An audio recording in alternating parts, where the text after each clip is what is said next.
In today's video, I'm going to teach you how to expertly manipulate and enhance your 3D scenes in Adobe Dimension, focusing particularly on managing the properties of the environment object. Let's dive in, starting with opening your scene in Dimension. Once you're in, you'll want to direct your attention to the scene, or sometimes the Objects panel, where you'll find something labeled as the Environment Object. Now, in some cases, it might be simply noted as Environment, but it's crucial to ensure that's the object you select for the next steps. With the Environment object selected, navigate to the Properties panel. Here you'll find a section specifically for the ground. This part is key for making your 3D scene pop with realistic portrayals of shadows and reflections. Let's first talk about the ground plane toggle. This toggle is essentially a switch that you can turn on or off, and it's marked as ground plane.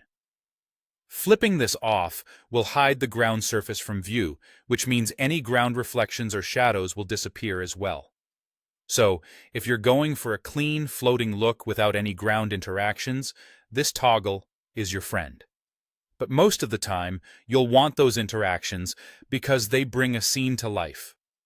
So, with the ground plane turned on, let's adjust these various settings to reflect your artistic vision. One of the primary settings here is reflection opacity.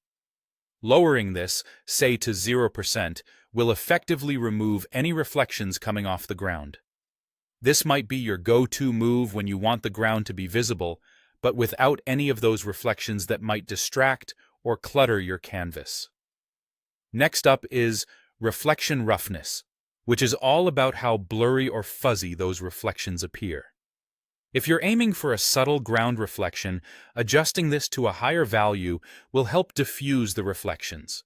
A great trick when you don't want a glossy, mirror-like surface that might steal the spotlight from your main objects. And finally, focus on shadow opacity to determine the intensity and visibility of the shadows. You can adjust this until your shadows look natural within your scene, often somewhere in the range of 50 to 80%, depending on your specific lighting setup.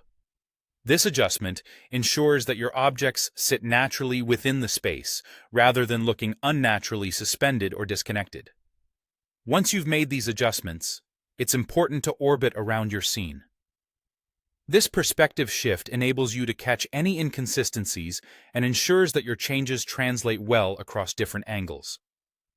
Finish off by rendering a preview to see firsthand how these elements blend together, achieving the precise look of reflections and shadows you're aiming for. And there you have it, a step towards mastering your 3D scenes with nuanced environment control in Adobe Dimension.